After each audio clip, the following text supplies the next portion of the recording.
Good morning. So in the last class, you remember we are considering a problem which I already, let me again once again tell you that this is a problem I told you, that you just try to realize the domino CMOS logic for implementing this particular function f is equal to ab plus cd and a plus b plus c and then or abc.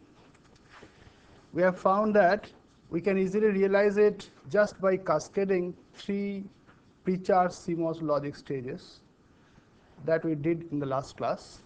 But thereafter, we found that there are certain problems in the functioning of this logic, particularly when you remember that in the absence of the inverters here, there are malfunctioning of the logic. Therefore, I told you there is a need for inserting inverters here, and then the same logic is then called domino CMOS. And I told you just to in the last class that you try to realize now the domino CMOS version of the same logic, but I do not know whether you have done it or not. But let me just try. There is nothing. You remember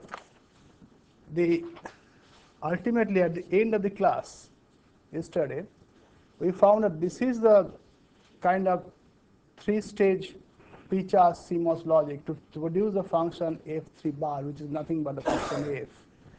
And this is the called f1 block, this is the f2 block, and this is the f3 block, producing f1 bar, f2 bar, f3 bar respectively. And these are directly cascaded, and we have discussed what are the problems associated with the circuit. Now I told you that you just reorganize the whole thing by inserting inverters here and here so that it becomes a domino CMOS logic, which is normally free from that kind of problem. How to do that? In this case, again, what we do normally, we first draw the corresponding domino CMOS version.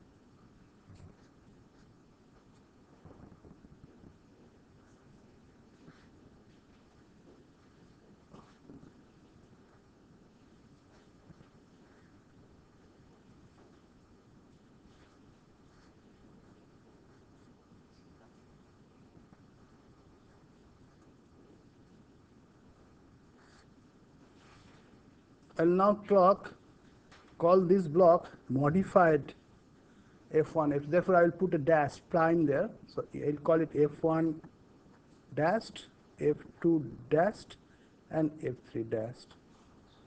So that the output is f3 bar, f3 dashed bar, and that is equal to f. That is the situation. What I have to do, I have to reorganize the whole thing in such a way. I'm not showing the other transistor. Let me show. You can easily complete it, no problem, which I did not do in the last class.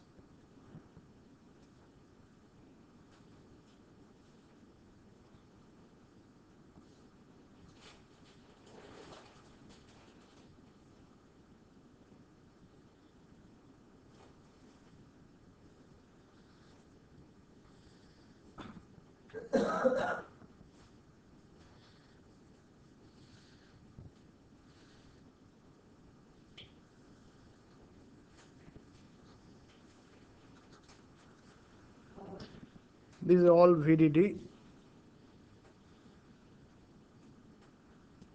and this may be ground or VSS, whatever the case may be.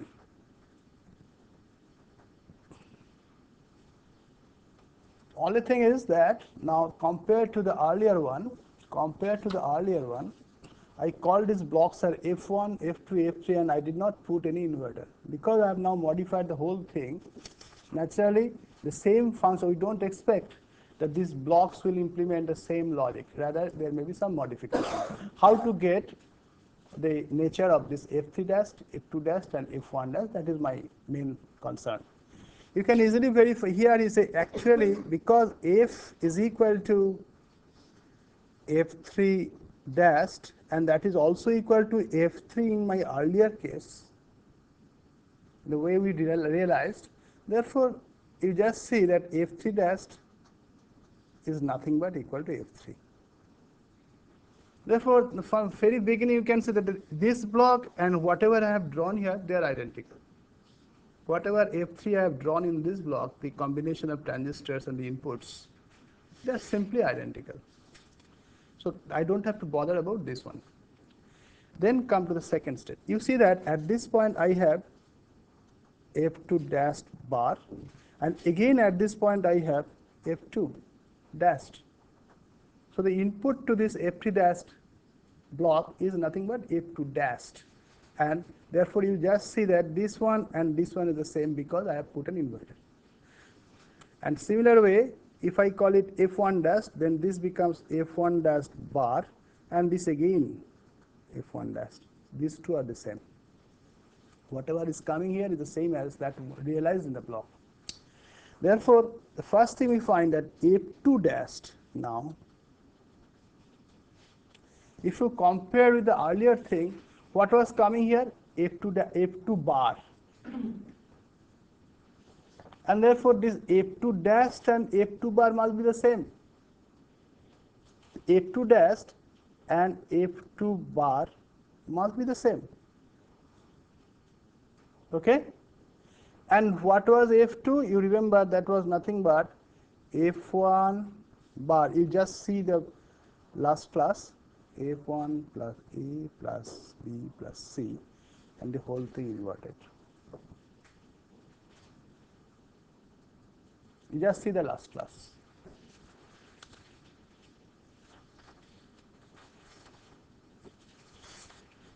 Just see that F2 was F1 bar A plus B plus C. So F2 bar is nothing but invert of that. Okay? And therefore we get this simply as F1 plus A plus B plus C bar, and again this is simply equal to F1 plus A bar, B bar, C bar. So therefore, what is F2 dashed? F2 dashed is nothing but a combination of transistors which produces this one. That means I have to connect 3 transistors in series to produce this function, at the input of which I have to apply A complement, B complement and C complement, and the whole thing should be shunted across, should be parallel with another transistor, at the input of which that F1 is coming. And remember this F1, at the input of which the F1 is coming. Please remember. So you can easily recognize that you can easily draw the corresponding circuit in the F2 dash block. It is a very easy matter. Similar way, you see that. Let us come to now, what is F1? F1 is therefore the input to the F2 dash block now. F1 is now the input to the F2 dash block, and that is the same as F1 dash. Therefore, you see that the kind of diagram I have done, F1 dash I wrote, F1 dash invert, and F2. So this F1, therefore, I can easily conclude, therefore, F1 dashed is nothing but F1. These two are identical. Whatever I designed for this block earlier, that is retained. You just see. Am I correct? You see the particular schematic. You see that F2 dash block represents 3 transistors in series, at the input of which I apply A invert, B invert, C invert, and the whole combination is in parallel with another transistor, at the input of which I connect this F1. And for automatically it is therefore revealed that this same signal F1 dash, whatever I have drawn here, is nothing but F1. So you know that your design is over. Only change what I have to do, going from the earlier one to this one, only this block changes. Does it change? This block remains unchanged. This block also remains unchanged. Only the intermediate block, there is a transition from this one to the other one. What will be the other one for the intermediate block? It will be simply only the F2 dash block. F2 dash block will be something like this.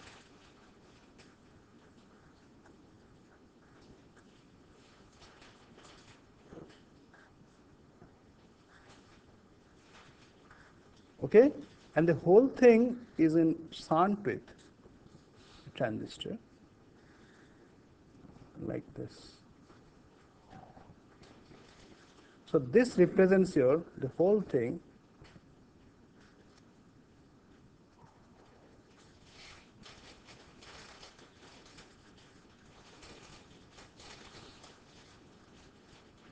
This represents your now F2 dashed block. Here I am applying F1, which is the same as my F1 dashed, please remember, according to this diagram, F1 dash, so it is the same as F1 according to this equation. And then here I simply connect A complement, B complement, C complement. Only this stage is modified. The first and third stage remain unaltered. Is it all right? Therefore, designing this domino CMOS is really not a very difficult task. I will always advise, I have problems which I have given in the class, you should attempt them. What you should do, if you initially design, you can, it is up to you. It is totally up to you how you approach, but the kind of approach which I followed in the class was simply first I design without that inverter, then convert it back to the domino CMOS.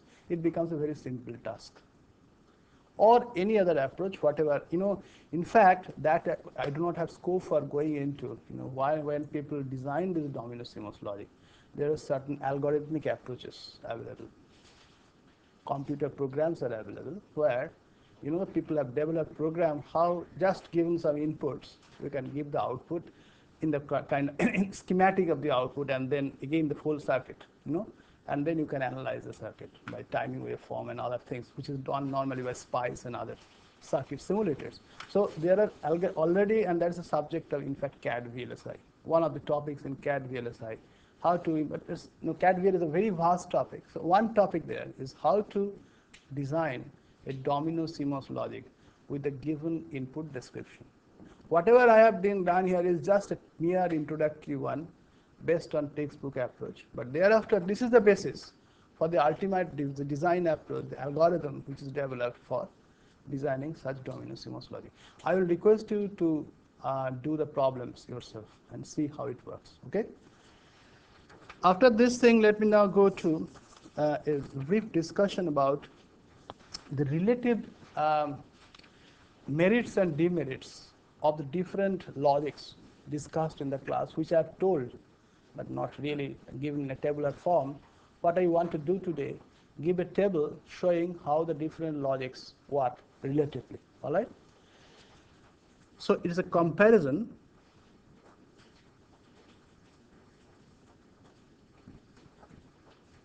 of static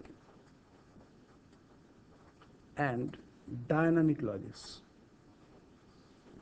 all MOS, of course.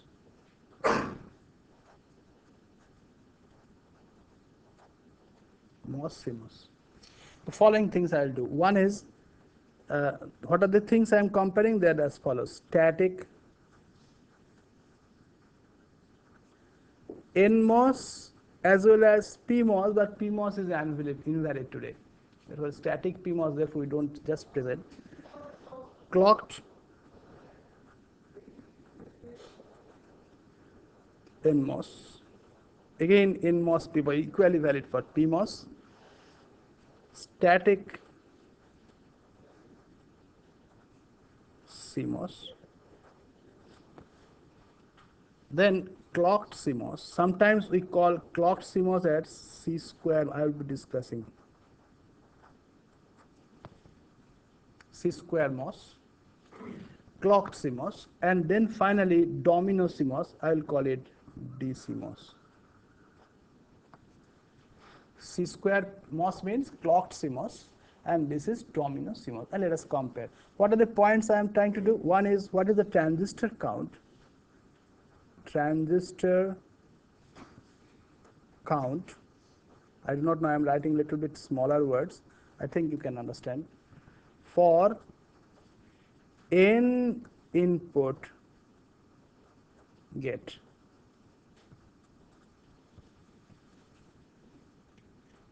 For static CMOS, you remember it will be simply n plus 1 load transistor. So this is n plus 1. For clocked CMOS, it will be clocked NMOS, it will be 1 extra transistor at the steering input.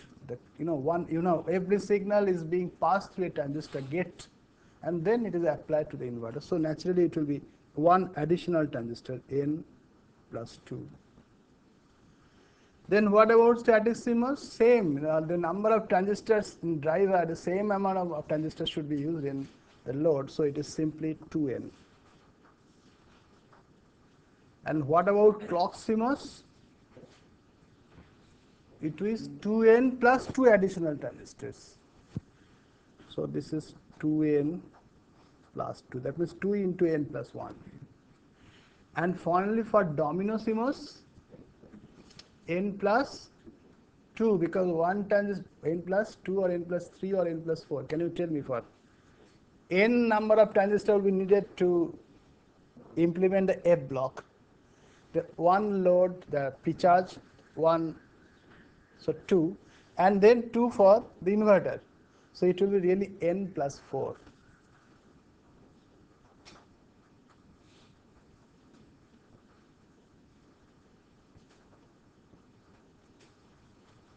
Next point is standby power dissipation.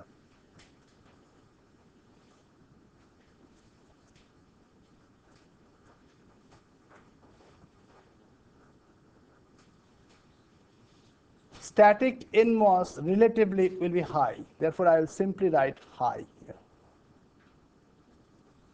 By high, you know that it is just a relative terminology. Typical power dissipation may be, say, typically around tens of milliwatt. Okay. Again, things depend on the scaling. How small is the gate? You know that tens of milliwatt, I said, is a medium-sized VLSI, not a very, very high resolution VLSI of today. Then clocked this thing, naturally, as you clocked, you remember that is the advantage of this thing, and power dissipation is reduced, so it is low. Static CMOS, very low. Standby, very, very low. So I should write VV low. Very, very low. Clocked CMOS, again, because it is CMOS, I should write again the same thing, standby, very, very low. And for domino CMOS, so these things are all valid. Once you go to CMOS, the standby power dissipation is extremely small, so that should be kept in mind. Again, very, very low. You are really in the advantageous side whenever you speak of CMOS, so far as power dissipation is concerned, standby power dissipation is concerned. But CMOS, as you remember, one drawback of CMOS is its power dissipation is related to the clock frequency, transitions, how many transitions are taking place. The higher is the clock frequency. There is a limitation of CMOS. People are working on it, and as you know that today, people have really it has been possible, particularly using the dynamic implementation, to reduce the power dissipation to very, very low level, even in the transition stage. Then layout design rule, layout design rule. This is ratioed, and naturally, as a result, the area which two are linked, layout design, ratioed, and area must be high, therefore. clocked is ratioless.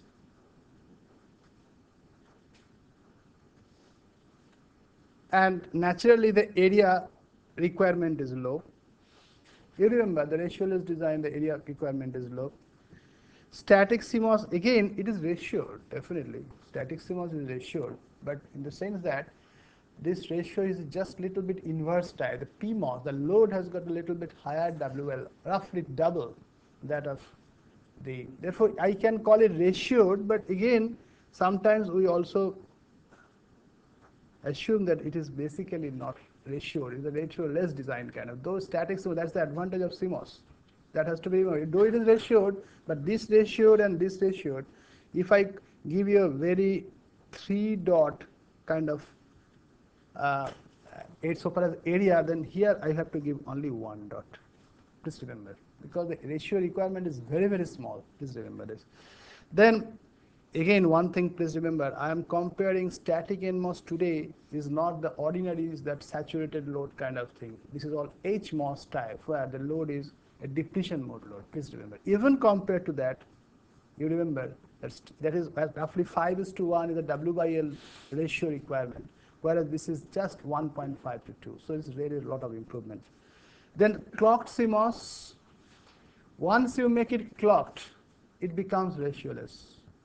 You remember that because the transistors there behave as switches rather than as an inverter. But you know that the basic limitation of a PMOSFET. PMOSFET is the carriers behind the conduction in the PMOSFET. Channel conduction is in the PMOSFET is holes, and holes are less mobile. And therefore, naturally, when you apply the same kind of, say, plus minus 5 volt, plus 5 volt to switch on an NMOS and minus 5 volt to switch on a PMOS, PMOS will not show as much conductance as NMOS because holes are less mobile. Again, therefore, though we call it ratioless for the clocked CMOS, if you do not maintain some ratio to, that normally electron mobility is around twice that of hole mobility. So the ratio of 2 is not maintained properly. Therefore, in this particular thing I took from a standard textbook, it was written ratioless, but ratioless is really not the right approach. This should also be ratioed if you can. Therefore, that ratio around 2 factor, W/L of the PMOS around twice that of the NMOS, that normally is to be preserved in designing a CMOS. Please remember, if it is a good CMOS. So I am writing ratioless because, but it is also, I will write ratioed, both the words. Ratioless when you don't require that, your requirement, it depends on your requirement. If you go for ratioless, that area will be very less, packing density will be high. But in the same time, if you require a very good functioning, the operational characteristics is very excellent, then you should go for ratioed in this case, although it is clocked CMOS. Whereas in the dynamic, this domino CMOS, you remember, it can be, again, I can write ratioless. And ratio, the same logic holds true because the precharging transistor, if it does not offer a very low resistance while conducting, you are in trouble. It takes a lot of time for charging. You remember, I was assuming that just between the precharge and evaluation, as there is the mode changes from precharge to evaluation, there is more delay. But as you go from evaluation to precharge, there is less delay. I am assuming that this transistor on the top, the pull-up PMOS, is offering a very low resistance, so the charging becomes almost instantaneous. To maintain that, what is needed? I have to maintain a good ratio. That again, I will write ratioless, and I will also write at the same time ratioed. Please remember that ratioed is more useful rather than ratioless. But this ratio and ratioless really does not come in the same sense as the inverter design. Please remember, as the inverter design. In fact, in the domino CMOS, because you are handling so many transistors in the A block, it is better to keep PMOS of relatively large W/L compared to the NMOSs. Because you are using only one PMOS, you can spare that. There is not much a problem. So this thing should be kept in mind. And finally, the speed. Finally, the speed. Speed naturally static CMOS relatively low. Sorry, the area I have forgotten to area. First, let me complete. Static CMOS area is large, I should say. Before I go to speed, I should complete the areas rule. Then C square MOS is again, sorry, this is low, this is large. C square MOS also will be large. And this will be relative low. But here, if I put 2 dot, then I have to put 1 dot here. It's not as low because always CMOS will occupy more area because of the wells compared to nMOS, clocked nMOS. So that should be kept in mind. Speed low, clocked nMOS is higher. Again, this higher and this high low, etc. Please keep remember that I have maintained here. When I write higher, I have maintained a good W by L for all the transistors. Maybe the same. There is no, it is a ratio-less design. Unless I maintain a good W by L, the resistance of the path during conduction will not be high, and then you will get that charging, discharging, more charging, discharging time. So that has to be kept in mind. Static is, in fact, it is lower. I'll say not very low, lower than nMOS is generally believed because of the N-wells charge storage, which is lower. And for the clocked CMOS, again, by incorporating the same concept, we can write it higher. High, not higher. In fact, this will give you a higher speed than this. And Domino CMOS, if you can design properly, it can give, I will write therefore again higher. But let me tell you once again, if I put 2 dots here, there will be coming 1 dot for the same geometry. If I am speaking of 2 micron nMOS process and 2 micron CMOS process, we expect a little bit higher speed for this circuit compared to this circuit. This must not be forgotten. CMOS, today people have achieved very high speed simply by scaling down the process. The whole area has been scaled down. But when I say that 2 micron CMOS and 2 micron nMOS, please remember that 2 micron nMOS will be always of higher speed compared to 2 micron CMOS. 2 micron ECL will be the highest. Can't compare, but if you can fabricate a 2 micron ECL, that's the main problem of yours. But fortunately, in CMOS technology, the fabrication has become so mature that one can make all these devices in very tiny sizes, and there is no need of resistors, etc. Whole thing can be extremely compact. You can really achieve very, very high density of integration in CMOS technology. So this is a comparison, overall comparison of whatever logic gets, logic implementation we have discussed so far. Before I end today, I will discuss another thing which I think I was left out, and that is the dynamic shift register using CMOS. Is there any advantage? So I'll call it CMOS dynamic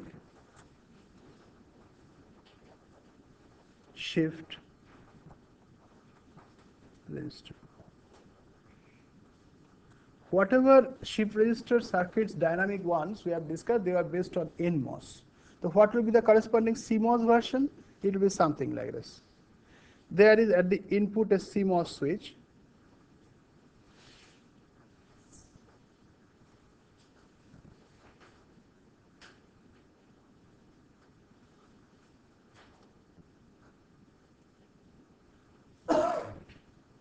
Then we have got a CMOS inverter, pure static one I'm speaking of.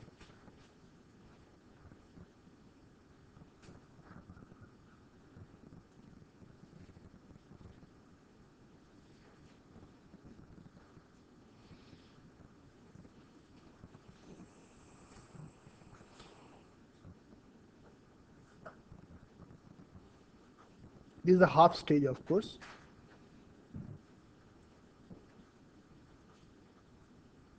and here you apply your phi 1, and this is phi 1 bar. You remember that. This is a typical CMOS transmission gate or CMOS pass transistor switch, and then you have got a simple inverter. Now, this is the half stage. You have to cascade two such stages to get that so-called one stage of the 1-bit dynamic shift register. Just you have to cascade two such stages to get the one stage. This is actually a half stage, please remember. One stage CMOS dynamic shift register. You have to just cascade two such stages. Now, while realizing from VLSI point of view, while realizing this, you see that you need two PMOSs and two NMOSs. And these two PMOSs, they must be on different wells. You can understand yourselves. These two PMOSs, their sources are at different potential. The source of this PMOS and the source of this PMOS are at different potentials. Therefore, they cannot be grown on the same N well. Similarly, the NMOSs have to be developed also indifferently, and you have to have very good isolation in order to achieve high speed of operation. Therefore, apparently, you can compare to the nMOS logic, corresponding nMOS half stage shift register, dynamic shift register. You see there is only one extra transistor, but that really, these two extra transistors must be on N wells. Therefore, the area requirement is much higher than the corresponding NMOS version. But the CMOS is the technology of today, and everything is going for CMOS. You have to do in CMOS for power consumption reduction. That's the main thing. And is there any way out?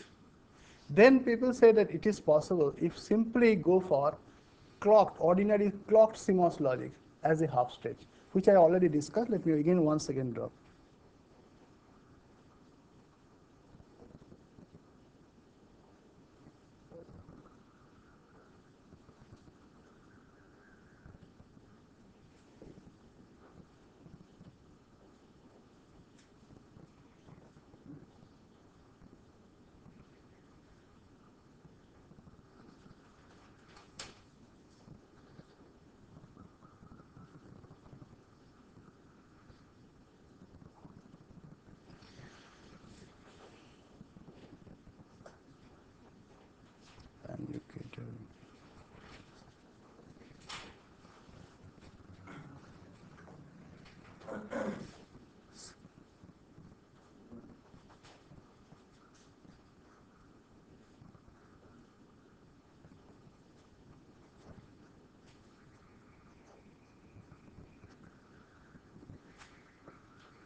Instead of this circuit number 1, I can also use the circuit number 2. And it serves the same purpose to realize the half stage. Please remember, this is a half stage. Half stage.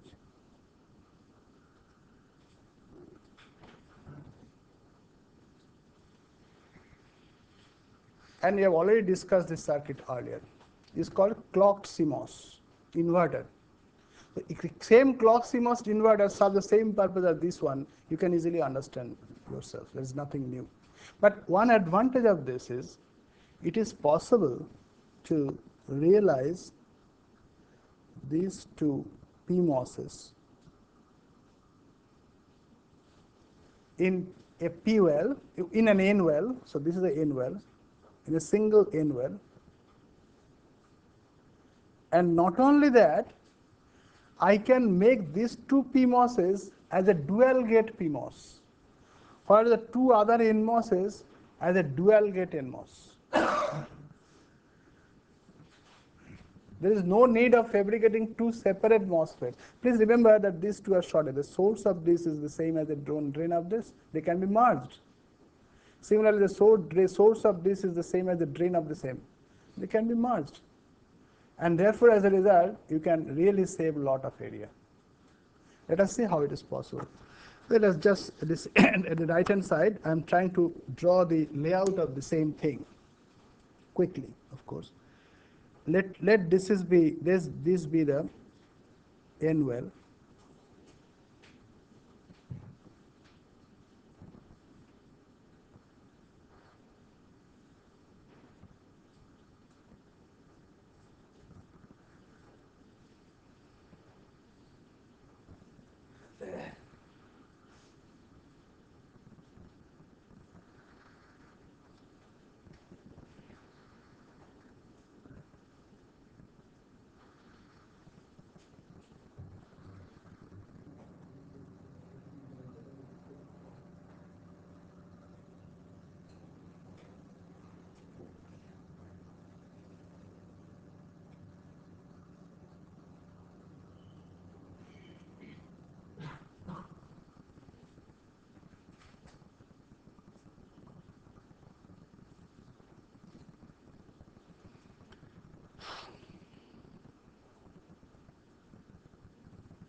This is the layout of the C square MOS or clocked CMOS half stage.